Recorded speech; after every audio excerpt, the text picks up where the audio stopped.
नमस्कार, पंजाब केसरी में आपका स्वागत है। मैं हूं बलवंत अक्षक। केंद्र के कृषि कानूनों पर सुप्रीम कोर्ट ने रोक लगा दी है और एक समिति का गठन कर दिया है। आज इस मुद्दे पर हमारे साथ बातचीत करने के लिए मौजूद हैं इनसो के राष्ट्रीय अध्यक्ष दिग्विजय सिंह चौटाला। आइए जानते हैं उनसे कि सुप्रीम कोर्ट की इस रोक को वो किस तरह से देखते हैं। दिग्विजय जी, आपका स्वागत है। बहुत बहुत धन्यवाद साहब। तो किसानों का आंदोलन पिछले 45 दिन से जारी है। बॉर्डर पर किसान बैठे हुए हैं ठंड में, और उसी को देखते हुए सुप्रीम कोर्ट ने अब केंद्र के कृषि कानूनों पर रोक लगा दी है। इसको आप कैसे देखते हैं? देखिए, ये बहुत सकारात्मक फैसला है।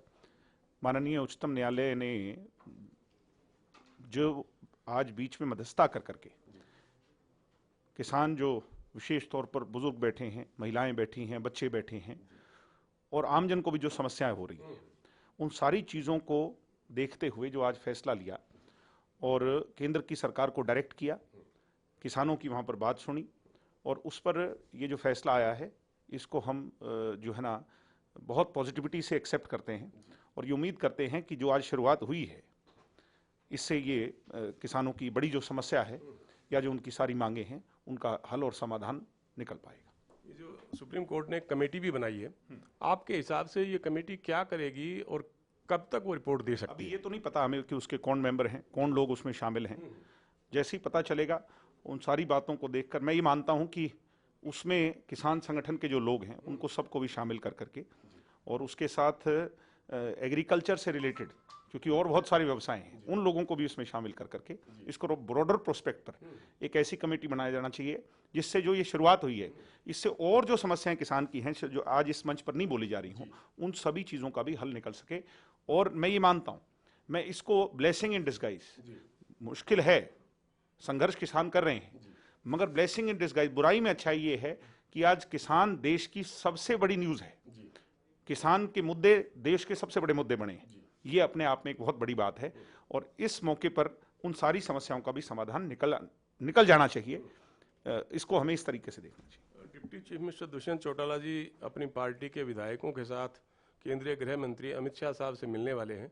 किस सिलसिले में मुलाकात हो रही है? हमारी पार्टी प्राइमरीली किसानों की पार्टी है। हम खुद किसानों के घर में हमने जन्म लिया। निरंतर केंद्र की सरकार से दुष्यंत जी ने, हमारी पार्टी के सीनियर लीडरशिप ने इस विषय पर चर्चा जारी रखी, जिसका कंक्लूजन ये है कि आज केंद्र की सरकार ने उन सारी बातों को भी उसमें लिया। अब भी दुष्यंत जी और सभी लोग आज जाकर के, शायद सीएम साहब भी, मनोहर लाल जी भी, हरियाणा के विषय को लेकर, किसानों के विषय को लेकर के गृह मंत्री जी से मिलेंगे और जो आज के हालात हैं उस पर चर्चा कर करके इसका समाधान और जल्दी कैसे निकाला जा सके। आगे 26 जनवरी भी आ रही है। सारी चीज़ों को देखकर जल्द से जल्द किसान खुश होकर अपने घर लौटे, ऐसा कोई फैसला है।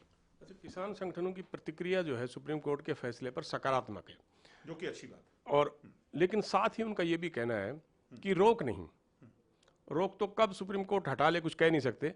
उनका ये मानना है कि ये कानून वापस होने चाहिए। तो इस किसानों की मांग को आप कैसे देखते हैं? इसका उच्चतम न्यायालय जो फैसला लेगा वो कभी भी एक पक्ष के फेवर में नहीं लेगा। जो जजेस बैठे हैं वो देश के गणतंत्र को, देश के कॉन्स्टिट्यूशन को बचाने के लिए बैठे हैं, उसकी रक्षा करने के लिए बैठे हैं और देश के कॉन्स्टिट्यूशन में इन किसानों का अधिकार सबसे बड़ा अधिकार है क्योंकि ये देश किसानों का कृषि प्रधान देश है। किसानों की सभी मांग देश के जजेस जानते हैं। मैं उम्मीद करता हूं कि वो जो फैसला लेंगे वो सही दिशा में लेंगे। अच्छा, मुख्यमंत्री मनोहर लाल जी अभी कैमला में गए थे, आपने देखा होगा कि मंच तोड़ दिया गया, हेलीपैड को नुकसान पहुंचाया गया। इसको कैसे देखते हैं? एक तरफ हमारे किसान एजुटेशन में जो हमारे किसान परिवार के जो प्रमुख लोग वहाँ लीड कर रहे हैं वो ये कह रहे हैं कि हम किसी तरह की भी हुड़दंगबाजी, किसी तरह की भी कोई वो नहीं, वायलेंस नहीं फैलाएंगे। और जबकि आप देख रहे हो बॉर्डर्स पर इस तरह का कोई भी वाकया नहीं हुआ। ये गुरनाम सिंह चडूनी जो हरियाणा में है, इसका पुराना बैकग्राउंड आप और मैं, हम सब लोग जानते हैं। तो पॉलिटिकल आदमी है और इसके गिरोह के जो गुंडे हैं उन्होंने पहले भी इस तरह की हरकतें की। जो कुरुक्षेत्र में हुआ, मैं मानता हूं कि उसकी निंदा हुई, मगर ट्रैक्टर पुलिस वालों पर चढ़ाना, इस तरह के लिए प्रायोजित जो है ना एग्रेशन, वो इस आदमी की हिस्ट्री रही है। इससे तो बचना चाहिए और इसके खिलाफ सख्त से सख्त कार्रवाई होनी चाहिए। किसी भी तरह से जब पीसफुल प्रोटेस्ट चल रहा है उसको दूसरा रूप और किसानों के मुद्दे को भ्रमित करने का काम अगर कर रहा है तो गुरनाम सिंह चंडूनी कर रहा है। इसको जो है ना, इससे सख्ती से निपटना चाहिए आज हरियाणा की सरकार को। आपने जो बात कही वो बात मुख्यमंत्री जी ने भी कही थी। उन्होंने कहा था गुरनाम सिंह चड्ढूनी के बहकावे में, उकसावे में आके उन लोगों ने ये कार्रवाई की है।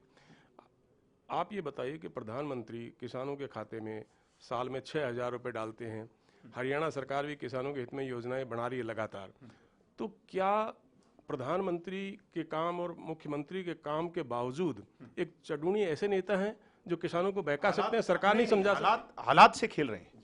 आज हालात बने हैं और बहुत सेंसिटिव हालात हैं। इन सेंसिटिव हालात का फायदा उठा करके, नहीं तो ये तो वही आदमी है जिसके 1600 वोट आए थे, मगर आज हालात बने हैं। आज किसानों की बात को एक अपने एजेंडे में शामिल कर करके, और उस एजेंडे के पीछे हिडन एजेंडा अलग है, जो छुपी हुई इसकी सोच है, ये कांग्रेसियों से मिला हुआ है। ये रणदीप सुरजेवाला और भूपेंद्र हुड्डा के हाथ में खेलने वाला आदमी है, और इसकी असलियत जब निकलेगी, इस पे सारी जब कार्रवाई जांच होगी, तो गुरनाम सिंह चड्ढूनी का पर्दाफाश हो जाएगा। देखिए, किसान महापंचायत जो कैमला में होनी थी वो केंद्र के कृषि कानूनों के फायदे बताने के लिए थी। बीजेपी किसानों को समझाने तो चली है, लेकिन अपनी पार्टी के नेता ही उनकी बात पर सहमत नहीं है। अभी भरत सिंह छोकर ने पार्टी छोड़ दी, नरपेंद्र सिंह मांडी ने भाजपा छोड़ दी।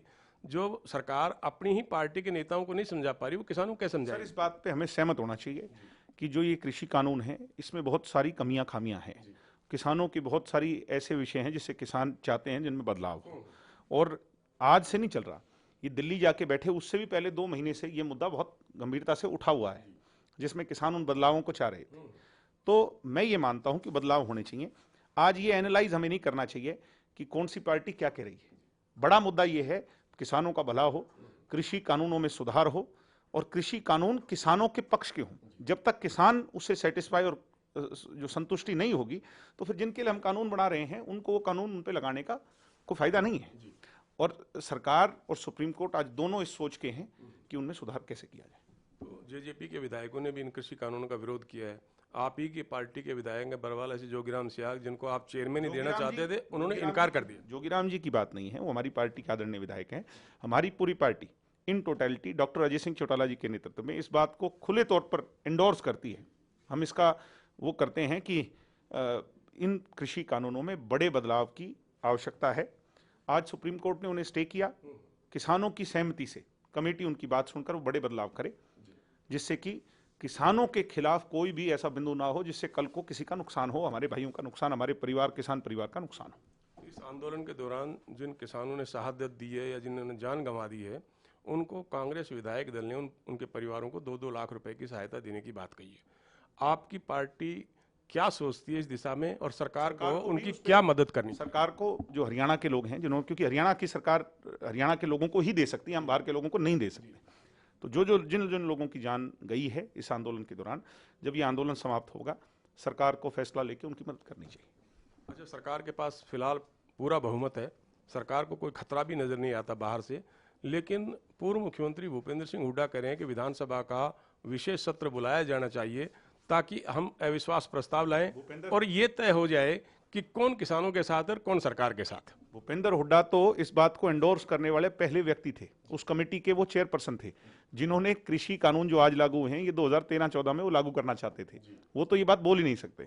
भूपेंद्र हुड्डा तो इसके एवज में, इस आंदोलन के उसको देखते हुए, आधी रात को जब सपना लेते हैं गहरी नींद में, तो वो चंडीगढ़ के अंदर मुख्यमंत्री की कोठी के अंदर सोने का सपना लेते हैं, मगर जब सुबह उठते हैं तो ये मजबूत सरकार खड़ी देख करके उनके वो सपने टूट जाते हैं।